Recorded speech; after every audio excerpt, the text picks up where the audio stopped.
Good morning बच्चों। तो आज हम हिंदी ग्रामर के चैप्टर 18 विराम चिन्ह के कुछ प्रमुख विराम चिन्ह पढ़ेंगे। आप जानते हैं मैंने आपको अपनी लास्ट वीडियो में पूर्ण विराम, अल्प विराम और अर्ध विराम समझाया था और आज हम क्या पढ़ेंगे? प्रश्न सूचक चिन्ह, विस्मयबोधक चिन्ह, उद्धरण चिन्ह, योजक चिन्ह और विवरण चिन्ह, इनके बारे में जानेंगे। तो चलिए स्टार्ट करते हैं। तो देखिए जो हमारा 4th नंबर का जो चिन्ह है वो क्या है? प्रश्न सूचक चिन्ह। यदि हम किसी से कोई क्वेश्चन करते हैं, कोई प्रश्न पूछते हैं, तो उसके लिए हमें क्या लगाना होता है बच्चों? प्रश्न सूचक चिन्ह लगाना होता है। जब हम किसी से प्रश्न पूछते हैं तो उसके लिए हम वाक्य के अंत में क्या लगाते हैं? प्रश्न सूचक चिन्ह लगाते हैं। चलिए देखते हैं। जहां सीधे सीधे प्रश्न किए जाते हैं, जहां मतलब प्रश्न किए जाते हैं, वहां वाक्य के अंत में प्रश्न सूचक चिन्ह लगाया जाता है। मतलब जहां पर भी क्वेश्चन पूछा जाता है किसी से, वहां वाक्य के अंत में क्या लगाया जाता है? प्रश्न सूचक चिन्ह लगाया जाता है। प्रश्न सूचक चिन्ह कैसा होता है? ऐसा होता है। ठीक है, चलिए तो इसके जो एग्जाम्पल है वो देखते हैं। तुम्हारा भाई कहाँ है? तो यहाँ पर हम क्या पूछ रहे हैं? प्रश्न पूछ रहे हैं ना कि तुम्हारा भाई कहाँ है ना? तो यहाँ पर जो प्रश्न पूछा जा रहा है वो क्या है कि तुम्हारा भाई कहाँ है। तो देखिए हमने लास्ट में प्रश्न सूचक चिन्ह लगाया है। अगला देखिए, क्या तुमने ताजमहल देखा है? अब यहाँ पर भी हम आपसे क्वेश्चन पूछ रहे हैं कि क्या तुमने ताजमहल देखा है? तो ये यहाँ पर भी क्या है? प्रश्न पूछा जा रहा है, इसीलिए क्या लगा है? प्रश्न सूचक चिन्ह लगा है। अब कुछ विशेष बातें देखते हैं जिनमें प्रश्न सूचक चिन्ह का चिन्ह जो होता है वो नहीं लगता है। चलिए देखते हैं। जिन वाक्यों में प्रश्न अप्रत्यक्ष रूप से किया जाता है, जिन वाक्यों में प्रश्न अप्रत्यक्ष रूप से किया जाता है, उनके अंत में प्रश्नवाचक चिन्ह नहीं लगता है, वहां पूर्ण विराम लगता है। मतलब एक दूसरे वे से, दूसरे तरीके से, अप्रत्यक्ष तरीके से पूछा जाता है, वहां पर प्रश्नवाचक चिन्ह नहीं लगता है। देखते हैं कैसे। गोपाल ने मुझसे पूछा। अब मैं तुम्हें बता रहा हूं कि गोपाल ने मुझसे क्या पूछा कि तुम कहाँ जा रहे हो। तो बच्चों ये बात मैं बोल रहा हूँ, अप्रत्यक्ष रूप पे बोल रहा हूँ, प्रत्यक्ष रूप पर नहीं बोल रहा हूँ। तो ये क्या है? ये अप्रत्यक्ष रूप में वाक्य है, इसीलिए इसके अंत में प्रश्न सूचक चिन्ह नहीं लगा है, पूर्ण विराम लगा है। ओके। उसने तुमसे पूछा कि तुम आगरा कब जाओगे? उसने तुमसे पूछा ना, मैं तुम्हारी बात कर रहा हूं, मैं अपनी बात नहीं कर रहा, क्वेश्चन नहीं पूछ रहा आपसे, मैं आपको बता रहा हूं। यहाँ पर क्या है? आपसे हम क्वेश्चन नहीं पूछ रहे, हम आपको बता रहे हैं कि उसने हमसे ऐसा कहा था, उसने हमसे ये प्रश्न पूछा था। तो इसीलिए यहाँ पर हम प्रश्न सूचक चिन्ह नहीं लगा रहे, बल्कि क्या लगा रहे हैं? पूर्ण विराम लगा रहे हैं। ओके, तो आपको समझ आया? उसने तुमसे पूछा कि तुम आगरा कब जाओगे, तो यहाँ पर भी क्या लगा है? पूर्ण विराम लगा है। तो बच्चों आपको प्रश्न सूचक चिन्ह समझ आ गया।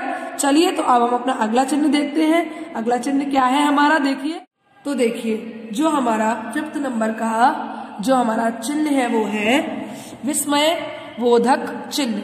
कौन सा चिन्ह है बच्चों? विस्मय बोधक चिन्ह। जिन चिन्हों में हम कोई हर्ष, शोक, घृणा और आश्चर्य को प्रकट करते हैं उन्हें हम क्या कहते हैं बच्चों? विस्मय बोधक चिन्ह कहते हैं। ऐसे चिन्ह जब हम जिस वाक्य में हम आश्चर्य दिखा रहे होंगे, आपको शोक प्रकट कर रहे होंगे या घृणा दिखा रहे होंगे, ऐसे वाक्यों के अंत में या स्टार्टिंग में हम क्या करते हैं बच्चों? बताइए। विस्मय बोधक चिन्ह लगाते हैं। चलिए देखते हैं।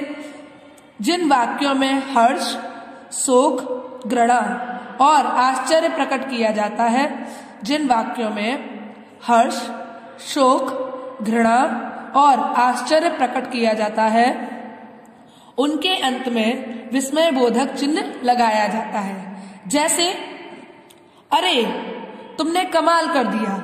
बच्चों यहाँ पर हम क्या प्रकट कर रहे हैं? आश्चर्य प्रकट कर रहे हैं कि तुमने तो कमाल कर दिया, है ना। और हर्ष भी दिखा रहे हैं कि अरे वाह तुमने तो कमाल कर दिया, अच्छा काम किया है। तो यहाँ पर हमने कौन सा चिन्ह लगाया है? विस्मय बोधक चिन्ह लगाया है, जो कि कैसे लगता है?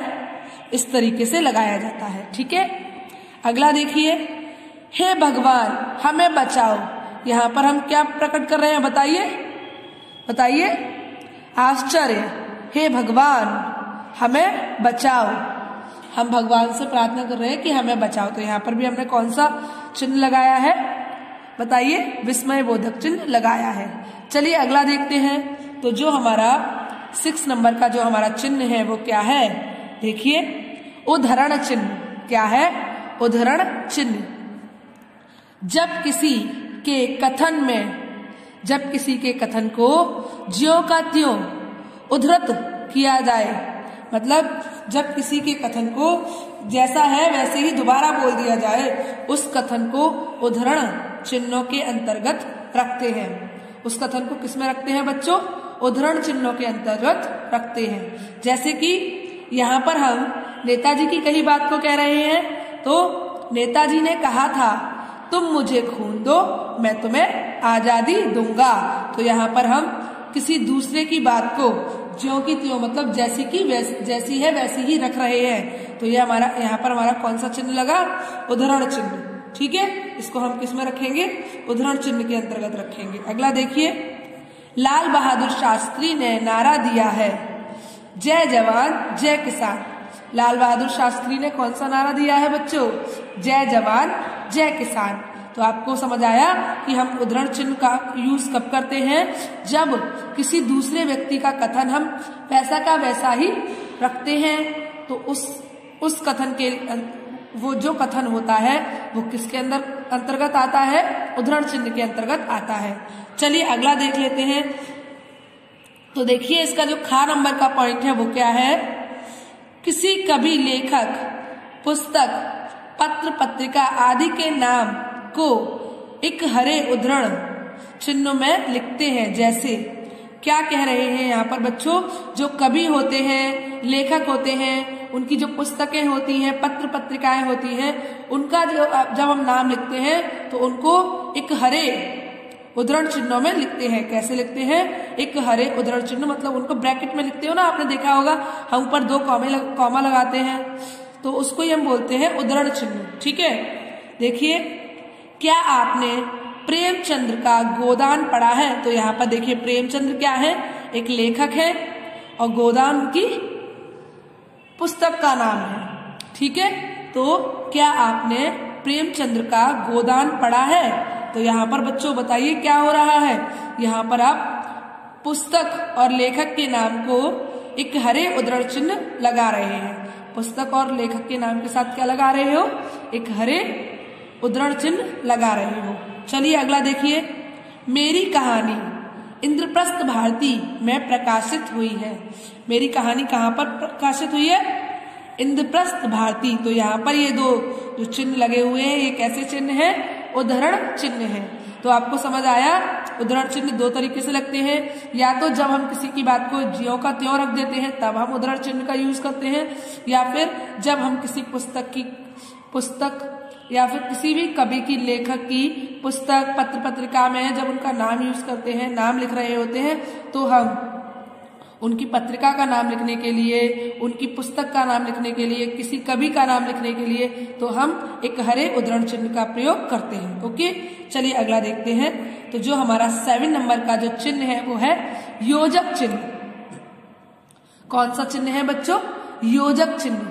और इस चिन्ह का उपयोग तब किया जाता है जब हम 2 शब्दों को जोड़ने के लिए हम जिस चिन्ह का यूज करते हैं, 2 शब्दों को जोड़ने के लिए हम जिन चिन्हों का उपयोग करते हैं वो क्या कहलाते हैं? योजक चिन्ह कहलाते हैं। देखते हैं, 2 शब्दों को जोड़ने के लिए योजक चिन्ह का प्रयोग किया जाता है। जैसे माता पिता, और माता पिता के बीच में हमने कौन से चिन्ह का यूज किया है? योजक चिन्ह। राजा रानी, राजा रानी के बीच में हमने कौन से चिन्ह का यूज किया है बच्चों? योजक चिन्ह। पिता पुत्र, अच्छा बुरा, दौड़ धूप, खाना पीना, आना जाना, पति पत्नी, उड़ते उड़ते, सोते सोते, खेलते खेलते। आप पढ़ते हो ना, पढ़ते पढ़ते मुझे भूख लगी, तो आप जब 2 बार पढ़ते पढ़ते लिखते हो तो उसके बीच में आप एक चिन्ह लगाते हो ना, एक डैश का साइन लगाते हो, उसे हम क्या बोलते हैं बच्चों? योजक चिन्ह बोलते हैं। क्या बोलते हैं? योजक चिन्ह। जैसे आपने देखा है कि निम्न कविता की 5-5 पंक्तियां लिखो, तो जब हम 5-5 लिखते हैं तो उसके बीच में हम कौन सा चिन्ह लगाते हैं? योजक चिन्ह लगाते हैं। तो आपको योजक चिन्ह समझ आ गया। चलिए अगला देखते हैं। तो जो हमारा 1 नंबर का जो चिन्ह है वो है विवरण चिन्ह। जब हम किसी भी वाक्य के बाद उसका किसी भी प्रकार से जब हमें विवरण देना होता है तब हम इस विवरण चिन्ह का उपयोग करते हैं। किसी भी चीज की जब हमको कोई विशेषता बतानी होती है तो हम एक लंबा सा डैश लगाते हैं, उसे हम बोलते हैं विवरण चिन्ह। जिसके बाद हम क्या लिखते हैं? उस चीज के बारे में, उस वस्तु के बारे में उसका विवरण देते हैं। तो इसीलिए हम उसमें क्या लगाते हैं? विवरण चिन्ह लगाते हैं। देखिए कैसे। जब किसी वाक्य के पश्चात किसी प्रकार का विवरण देना हो तो वहां विवरण चिन्ह का प्रयोग किया जाता है। जब आपको किसी वाक्य के बाद किसी प्रकार का कोई विवरण देना हो, उस वाक्य के बारे में बताना हो, तब आप वहां कौन सा चिन्ह लगाएंगे? विवरण चिन्ह लगाएंगे। ठीक है, तब आप वहां विवरण चिन्ह का प्रयोग करेंगे। जैसे विवरण इस प्रकार है, ये आपने लगाया। इसकी विशेषता है, आपने लगाया। वे पदार्थ है, आपने लगाया। तो इसको आप कैसे यूज करते हैं? जब आपको किसी भी चीज के बारे में कोई विवरण देना होता है तब आप विवरण चिन्ह का उपयोग करते हैं। तो बच्चों, आपको विराम चिन्ह चैप्टर 18 समझ आया? बताइए। तो आज के लिए बस इतना ही। चलिए, गुड बाय।